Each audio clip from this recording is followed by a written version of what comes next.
ICE immigration officers suddenly kick their door in and begin to cuff them.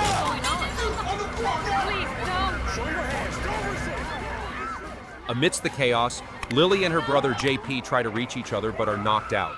Later on, reporters cover footage of ICE as they arrest illegal immigrants who are then locked up in a facility. The new governor, Governor Finn Harper, is trying to get rid of them because they aren't big fans of his. Their children who got citizenship of the United States after being born are also being locked up. The governor calls this new policy zero tolerance.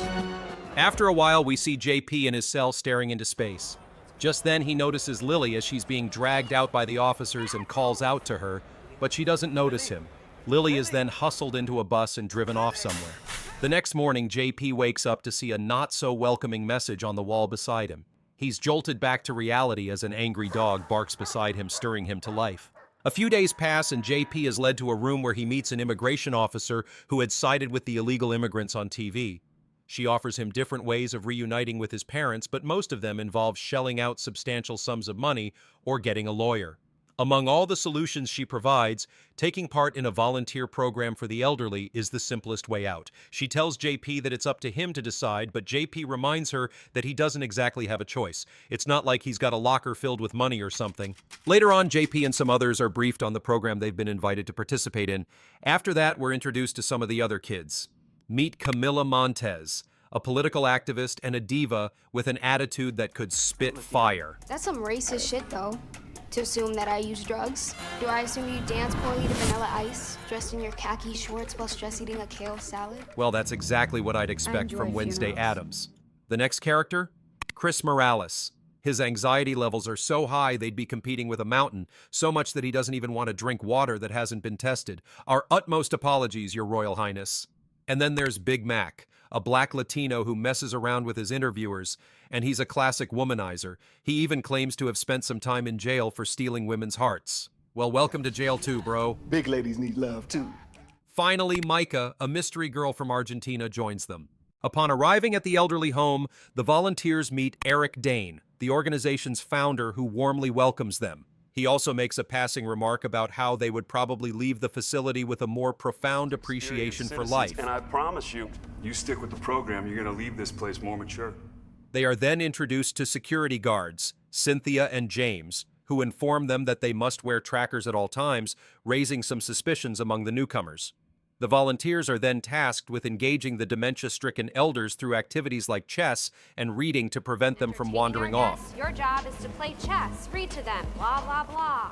As they tour the facility, JP gets an unsettling moment of eye contact with an elderly woman named Greta, leaving him questioning whether or not he should be concerned. While they talk over lunch, Big Mac complains about their meal option, which is basically the furthest thing from a Big Mac. Will I be there? How am I supposed to maintain my superior intellect eating this nasty-ass meatloaf? Micah accuses him of being obnoxious, but Big Mac is more curious about where she came from because she doesn't look the least bit like an American. I'm Argentinian, boludo. So you're not white? Chris, on the other hand, thinks he would get STDs from touching the old people, telling the others his grandfather's story. Yeah, Grandpa died 5 weeks later, and when they did the autopsy, they found like 7 different STDs on him. Fool had a herpes sore at the funeral, like... No! So my point is, you want to get gonorrhea, go ahead and touch a few of these geezers. As the others force down their miserable excuse for lunch, aside from the 2 girls who are vegetarians and only eat fruits and veggies, Chris makes occasional use of his inhaler, informing the rest that he doesn't eat any food aside from his mom's. She's the only person I trust not to poison me. Okay, so you're not eating nothing? No, man, or drinking. That's how they get you. Later on, while taking care of the elderly residents, JP sees Greta, the elderly lady from earlier. He tries to talk to her, but she doesn't respond. Micah suggests that he read to her, but after he starts reading, the lady grows hysterical and tells him repeatedly that he'll die here. Before JP can ask her what she means, Cynthia walks up to them and injects Greta with a serum. As Cynthia leads JP out, JP wonders where they're taking her, but James dismisses him. On the bright side, Camila praises JP and his way with the ladies, which is on the wrong side of the spectrum, if you get what I mean. Meanwhile, Big Mac and the others try to convince Chris to eat, or at least drink a glass of water, but he proudly declares that he will not eat or sleep until he makes his way out of the facility. Chris gets paranoid as he now believes that they're being watched. He even suggests that they escape, but the others think he's crazy. If we're being honest, though, he doesn't exactly look sane right now. The others believe that he's more paranoid due to his lack of nutrients, but Chris still believes that something shady is going on. He has the impression that someone is watching them from the one-sided window at the end of the dining hall. After Micah asks why he hasn't tried to escape, Chris decides to try his luck despite the warnings from the others. He walks to the door with all the bravado of a soldier and tries to open the door as a demonstration to the others, but unfortunately, all bravery and no muscle makes one a punching bag. The security guards attack him instantly and tase him before taking him to an unknown location. But all Big Mac can notice is how Chris pissed himself. Classic. Later on, JP wakes up in the middle of the night to use the restroom. He spots a mysterious owl outside the window and stares in shock. Just then, the door behind him opens, and JP turns to look at it. But as soon as he turns around, he discovers that the owl has mysteriously disappeared. The whole thing feels like a scene straight out of a horror movie, so it's not shocking that JP is scared for his life. Looks like JP is the opposite of a fraidy cat because he walks on undeterred. JP spots someone walking down the hallway, but thinks nothing more of it until he sees a naked woman who continually mutters to herself. Hey, it's We'll okay. set you free! She then launches herself at JP, practically shouting at the top of her lungs that Virgil will set him free. Luckily for JP, James and Cynthia arrive at that moment and rescue him. JP stares after them while wondering what they'll do with the strange woman. James and Cynthia claim that she ran away from her room, but JP suspects that something is very wrong. Later on, Eric shows them around as Big Mac wonders what happened to Chris. Eric then leads them to a secluded ward filled with patients who either have Alzheimer's or a skin condition. Keep them comfortable, spoon feed them, wipe their asses till they die. Thanks for the dramatic quip, Wednesday. While Eric admits that she's not too far from the truth, he's not exactly thankful for her matter-of-fact statement. JP, Camila, and Big Mac are left to work with James, who shows JP his first patient. Apparently, this old man has a thing for biting people. James mocks the old man, but JP tells James not to do so because he's not comfortable with it. Things get heated between them as James mocks JP and calls him hombre. Hey man, don't call me hombre. Kid, I'll call you hombre, chico, nacho, burrito, whatever the fuck else I want to call you. Comprehende, amigo? But before things can escalate, Eric steps in. James then insults JP before ordering him to help with putting an old man to bed. JP is left with no choice but to oblige. After all, he's his superior. Unfortunately for JP, the patient in the next bed grabs hold of his arm, bites him, and sucks his blood for as long as he can. If James had not pulled off the patient, Mr. Vampire would have probably emptied JP's entire bloodstream. JP asks James not to hurt the man before passing out in his sleep. Later on, JP has a weird dream where he sees his sister walking up to him. She tells him that they've only been a mile apart this whole time. JP is stunned to see her, but he says nothing. Lily walks over to the window side and asks JP to promise her that he'll take care of things. Just then, the entire room starts to fall apart, and JP realizes that it was a dream all along. Just then, Micah walks over to JP's side and welcomes him back to the land of the living. He wonders how long he's been unconscious, and he's stunned to hear that he passed out for only half an hour. Micah and JP's conversation shifts into a more spicy one as they flirt with each other. JP believes he has found a friend, or would I say a love, in Micah when he finds out that she's not comfortable with how badly the others are treating the patients. I get what you mean. It feels like they treat the patients more like cattle than actual people. Exactly. And it's like, that's someone's abuelo or abuela. Later on at lunch, JP asks the others about Chris. Just then, Cynthia walks over to their table. Camila asks if she has seen Chris, but Cynthia informs them that he was taken to the detention center due to his disobedience. After she leaves, Big Mac informs them that Cynthia was lying through her teeth. But let's be real. If liars were gold medalists, she'd be the leader of them all. Just then, he shows them Chris's inhaler and informs them that while Chris doesn't eat, he uses his inhaler. He believes Chris is still in the facility and the guards must be hiding something from them.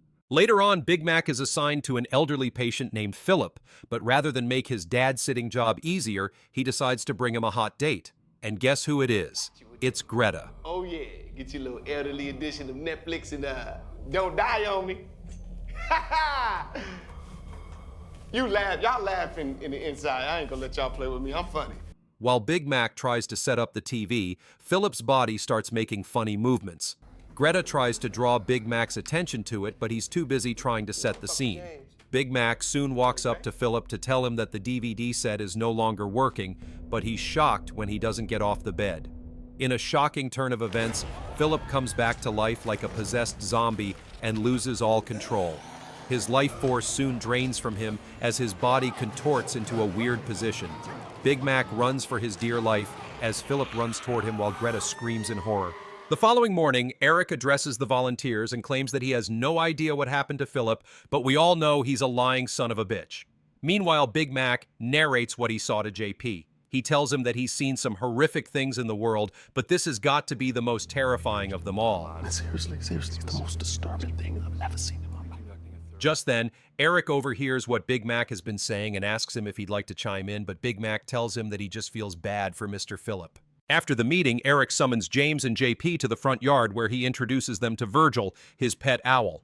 Eric thinks JP has what it takes to be a permanent employee, so he wants him to stick around and hug things out with James, who clearly hates his guts.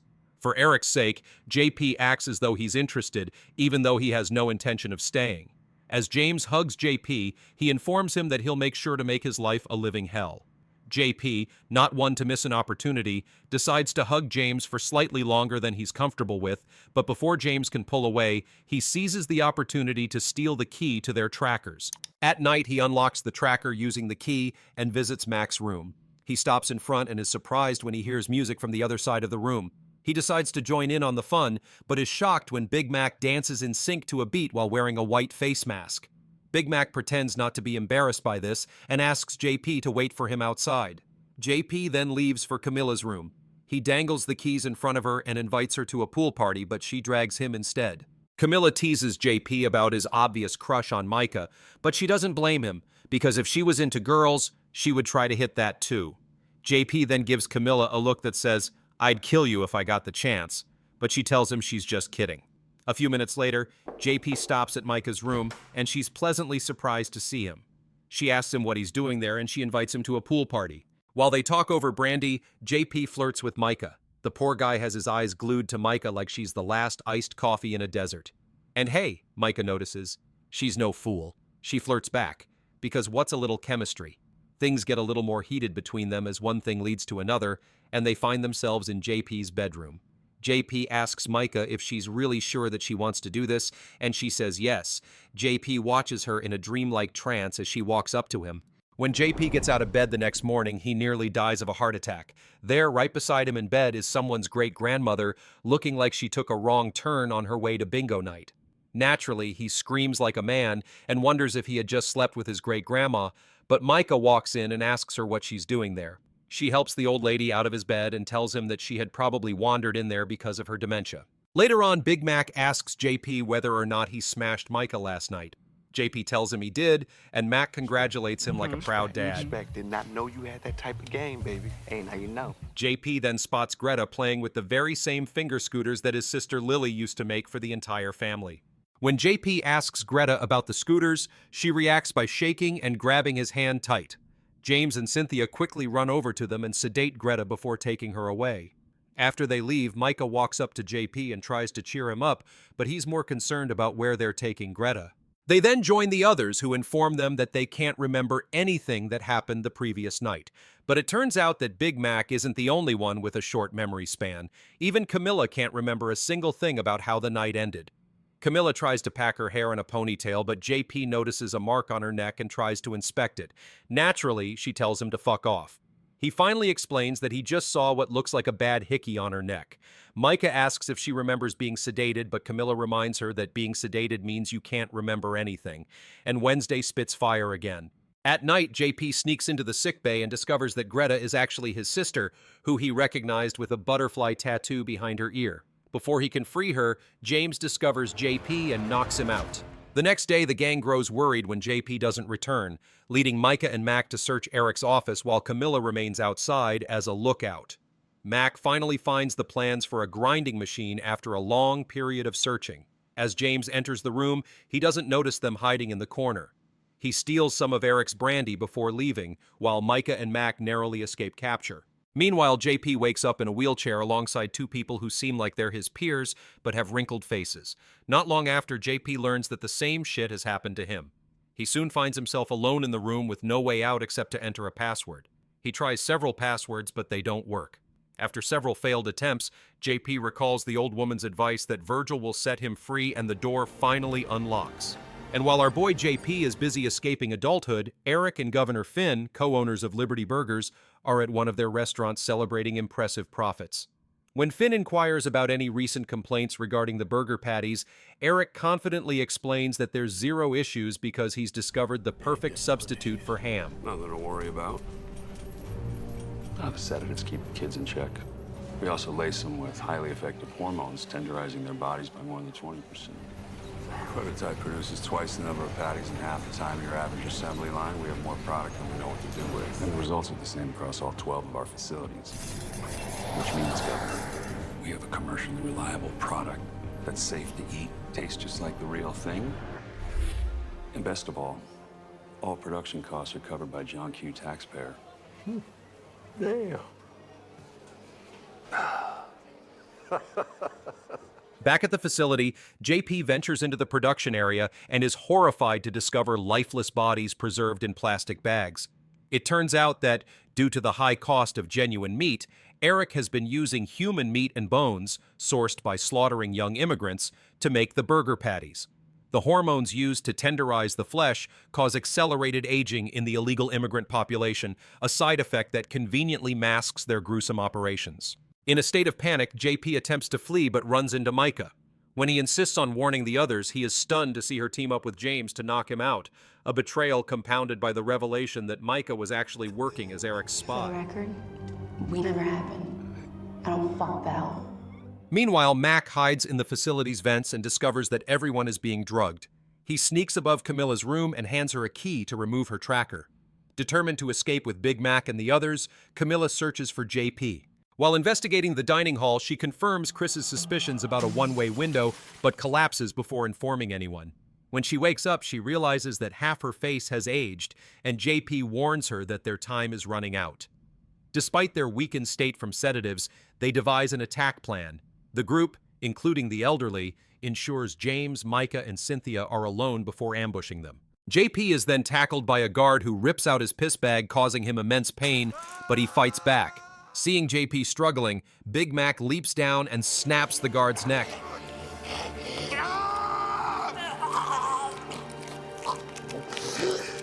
Meanwhile, the elderly flee while JP, Camila, and Lily reach the control room, where they find Chris, now drastically aged and locked up. He cries about how much damage they've done to JP's face. Speak for yourself, Gramps. Suddenly, Eric attacks, blaming JP for ruining his plans. He straps JP onto a board, intending to grind him into minced meat for unsuspecting children. JP, barely conscious, watches in terror as he nears the grinder, until Camila rescues him just in time. Chris, overwhelmed by hormonal effects, becomes uncontrollably violent. In a gruesome display, he kills Eric by shattering his jaw, leaving him as nothing more than minced flesh. Meanwhile, JP and the others flee for their lives. The immigrants fight for their lives with Big Mac as their able leader. Later on, Big Mac finds Camila and JP sleeping in a nearby park and almost has a heart attack after assuming that they're dead, but it turns out that they're just playing possum. Y'all playing games with my emotions right now? Y'all see me? I'm about to fuck the both of y'all, all right? I'm out of here. He then teases them about being old and promises to get a hip replacement surgery for Camila while leading them back home. On the other hand, all the illegal immigrants are released and their children get a chance to reunite with their parents again, even if some of them look old enough to give birth to their parents. Liberty Burger also gets banned by the government, while Governor Finn has escaped the country. Too bad, he should have ended up as minced meat.